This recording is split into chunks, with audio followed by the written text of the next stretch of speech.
Hello guys, இன்றைக்கி நம்ம சேனலில் என்ன ரெசிபி பார்க்க போகிறோன்னா கல்கண்டு பொங்கல் ரெசிபி தான் பார்க்க போகிறோம்.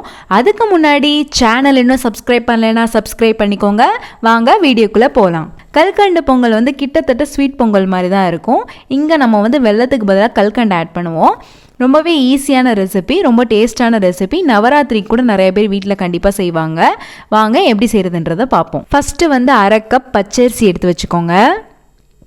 அதுக்கப்புறம் 2 டேபிள் ஸ்பூன் அளவுக்கு பாசிப்பருப்பு எடுத்து வச்சுக்கோங்க. இது ரெண்டையும் நல்லா தண்ணி ஊற்றி நல்லா அலசி தனியாக எடுத்து வச்சுக்கலாம். இப்போ தண்ணியெலாம் வடித்து நான் வச்சுருக்கேன். இப்போ ஒரு குக்கரில் ரெண்டையுமே ஆட் பண்ணிக்கோங்க. அதுக்கப்புறம் 1 கப் அளவுக்கு பால் ஆட் பண்ணிக்கலாம். 1/2 கப் அளவுக்கு தண்ணி ஆட் பண்ணிக்கோங்க. இப்போ இதை 5 விசிலுக்கு ப்ரெஷர் குக் பண்ணி எடுத்துக்கலாம். குக்கரில் ப்ரெஷர்லாம் நல்லா ரிலீஸ் ஆன பின்னாடி ஒரு 20 நிமிஷம் கழித்து ஓப்பன் பண்ணிக்கலாம்.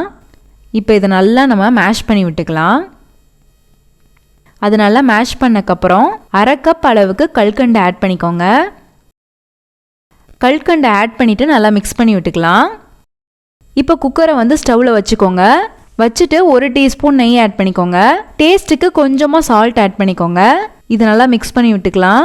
அதுக்கப்புறம் 1/4 டீஸ்பூன் ஏலக்காய் பவுடர் ஆட் பண்ணிக்கோங்க. இப்போ இதெல்லாமே நல்லா மிக்ஸ் பண்ணி விட்டுக்கலாம். இப்போ ஒரு சின்ன பேனில் நெய் 2 டேபிள் ஸ்பூன்லேருந்து 3 டேபிள் ஸ்பூன் ஆட் பண்ணிக்கோங்க. ஆட் பண்ணிவிட்டு முந்திரி பருப்பு, அதுக்கப்புறம் கிஸ்மிஸ் ஆட் பண்ணிக்கோங்க. இது ரெண்டையும் சேர்த்து நல்லா ரோஸ்ட் பண்ணி எடுத்துக்கலாம். இப்போ நம்ம ரெடி பண்ணி வச்சுருக்க பொங்கல் மேலே இதை அப்படியே ஆட் பண்ணிக்கலாம். முந்திரி கிஸ்மிஸ்லாம் ஆட் பண்ண பின்னாடி நல்லா மிக்ஸ் பண்ணி விட்டுக்கோங்க. உங்களுக்கு நெய் இன்னும் நிறையா வேணும்னா கூட நிறையா ஆட் பண்ணிக்கலாம். அது உங்கள் விஷ் தான். இப்போ நம்ம சர்வ் பண்ணிக்கலாம். அவ்வளோதான். ரொம்பவே ஈஸியான, சிம்பிளான, டேஸ்டியான நவராத்திரி ஸ்பெஷல் கல்கண்டு பொங்கல் பிரசாதம் ரெடி ஆயிடுச்சு. இந்த ரெசிபி உங்களுக்கு பிடிச்சிருக்குன்னு நினைக்கிறேன். பிடிச்சிருந்தா லைக் பண்ணுங்கள், ஷேர் பண்ணுங்கள், கமெண்ட் பண்ணுங்கள். மறக்காமல் சேனலை சப்ஸ்கிரைப் பண்ணுங்கள்.